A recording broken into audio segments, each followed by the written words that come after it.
ইন্টারসেকশনের দিকে। এই ধরনের ইন্টারসেকশন এটি বাংলাদেশে প্রথম। এখানে বাম দিকের এই অংশটি চলে গেল ঢাকার দিকে, সামনের এই দিকটি সোজা চলে গেল বরিশালের দিকে, ডান দিকের অংশটি খুলনার দিকে, আর পেছনের এই অংশটি চলে গেল ফরিদপুরের দিকে। এখানে কোনো সিগন্যাল নেই। এরকম একটি ইন্টারচেঞ্জ করা হবে সিরাজগঞ্জের হাটিকুমরুল মোড়ে।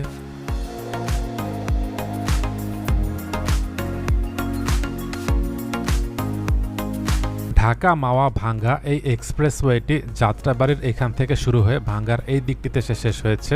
এখানে যে দুটি ইন্টারচেঞ্জ, এটি হচ্ছে তেঘরিয়ার দিকে।